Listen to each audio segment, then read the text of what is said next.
And now for our last talk, please welcome to the stage Alexandra Brintrup, who is Professor of digital Manufacturing and the Turing Data-Centric Engineering Theme Lead for Digital Manufacturing. Thank you very much. Where do I press?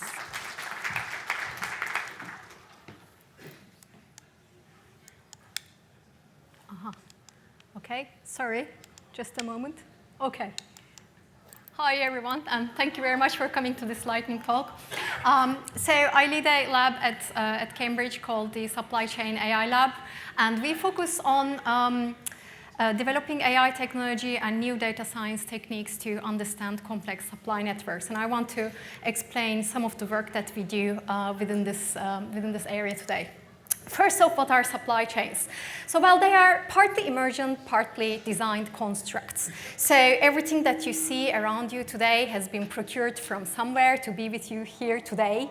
And the same goes for organizations. As soon as organizations they decide to produce a good or a service, they will be starting to be reliant on other organizations to supply those goods and services to them.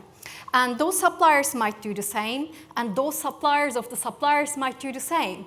So what happens is that at these types of chains of interdependencies, they start to become very, very large, and firms start to lose traceability in where they really procure their products from. So a car manufacturer would have to assemble together about 40,000 parts, and about 80% of those parts would be procured from somewhere else. An aeroplane manufacturer would need to assemble together about 4 million parts, and about 90% of them would have to be procured from elsewhere. So you can see the scale of this problem, right? So these complex networks then emerge at scale, and firms lose traceability. Now, the good news is that as the world is becoming more volatile, right, we really need to understand who is involved in these supply chains, because their presence, so different companies' presence and the connections with which these emergent networks structures are formed have a direct impact on resilience, on sustainability, and ethics of manufacturing. Okay? So as volatility has increased in our world, so did data sets, and so did the power of AI, which is what we are trying to tap into. Now, some decades ago, really, what we were having to work with was really small-scale data sets at the economic input-output level. If we wanted to understand, how metal imports from a certain geography, if they stopped, how would it affect us? We would really have to work with very, very small-scale data. But and it has been a very long-standing problem, this traceability issue. You can't really ask your suppliers, because they wouldn't want to share that information with you, because then they fear that you would be, figuring out their cost structures. You would maybe circumvent them and go directly work with their suppliers and so on. So around the year 2017, 18, we were thinking, well, what if we guess? Right? So there are all these other technologies that have been proposed, such as blockchain, RFID, and so on, but the crucial issue with them is that they require the willingness of everybody in the chain to adopt them, right? So instead, what we were saying was, can we actually predict who supplies whom? By using data sets that we already have access to. There's a vast amount of information on the web.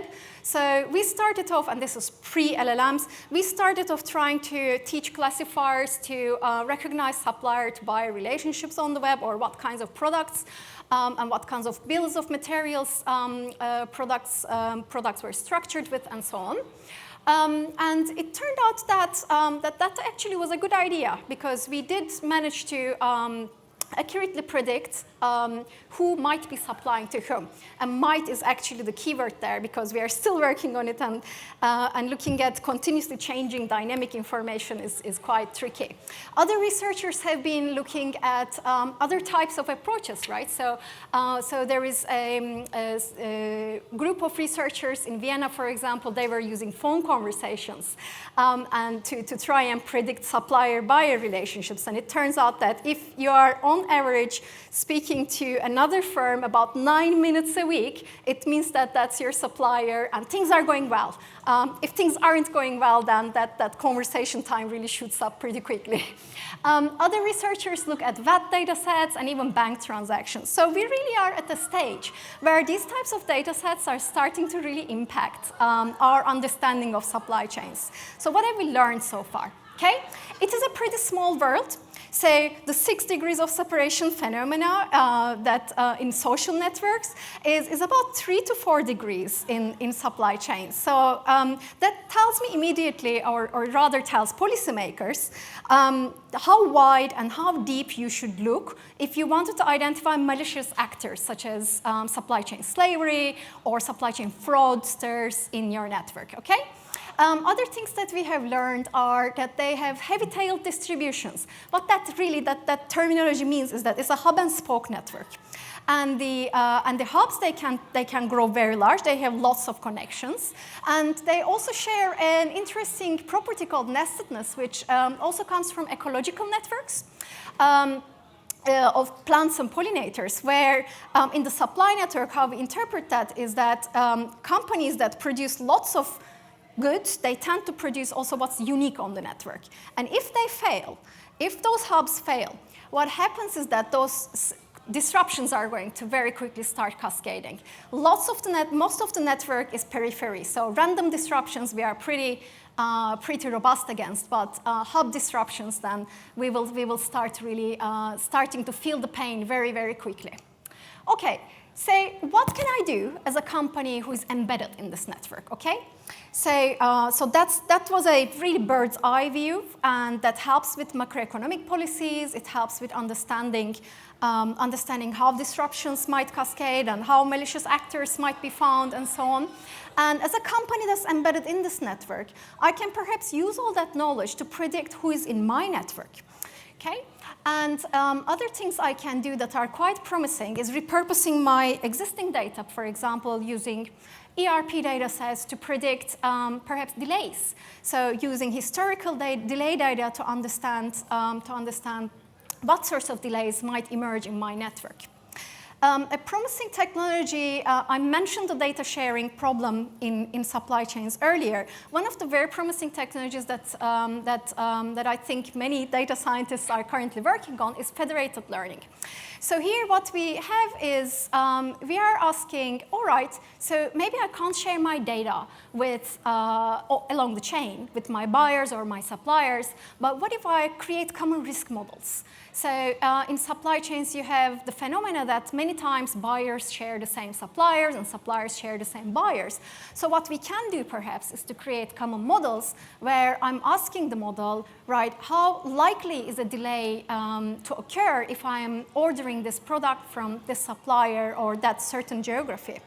Other times, what we can do is many times a company, maybe they don't want the whole data, right? They want certain answers to particular questions.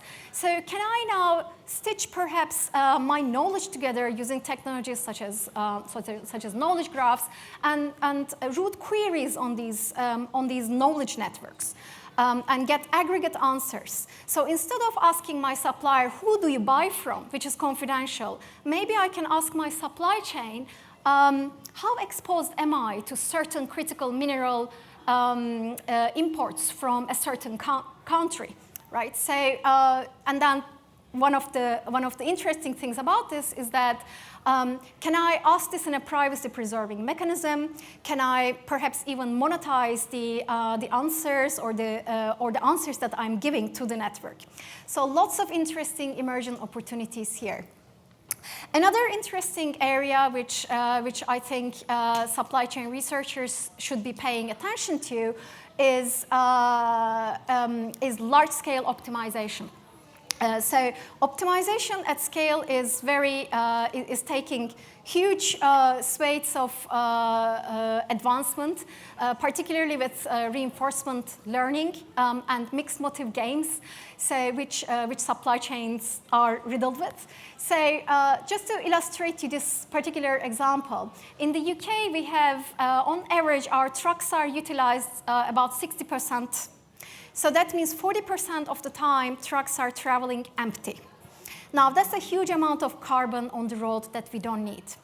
One idea that researchers have been working for a long time, towards a long time, is truck sharing. This doesn't really happen, although, you know, from an optimization perspective, perhaps we can do it, but it doesn't happen because it needs to happen. The benefits of doing this manually, it doesn't really outweigh the so the benefits of doing this, the costs of doing it manually, doesn't outweigh the benefits that a single company would be able to achieve. So we need to automate that process of companies negotiating truck sharing opportunities. It's a very hard problem, which is composed of 3 particular stages. So you have to find an optimal route or a potential optimal route that you have to share your truck. You have to optimally pack your truck, and you have to allocate the gains that you will have fairly across all the actors that are involved. So you can see that from a manual orchestration point of view, for singular companies, this wouldn't make sense because the time that they will spend doing this, it won't outweigh really the benefits that they will gain from it. But if this process was automated and the benefits were aggregated at scale, then we could really achieve huge gains.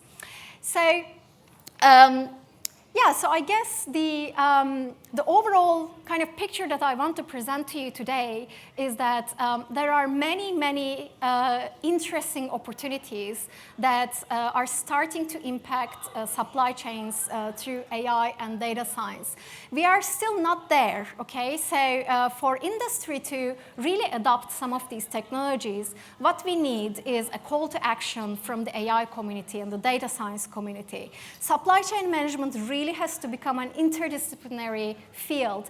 It needs, and there are many interesting problems that computer scientists can help us solve. Uncertainty propagation, explainability, and also machine learning. So how do we unroll maybe the effects of unwanted data, the impact of perhaps IP protected data from models so that we are safe, we are operating in a safe and trustworthy space. And finally, I guess one thought I wanted to leave you with is unintended consequences. So this is all really promising and interesting. At the same time, we are imagining a world where human agents and artificial agents are going to work hand in hand together within organizations and across organizations, negotiating solutions. What are the unintended consequences that AI can bring to us, and how are we going to mitigate them? So safety and trustworthiness is going to become a very important field to look at in industrial AI. Thank you very much, and please come and talk to us.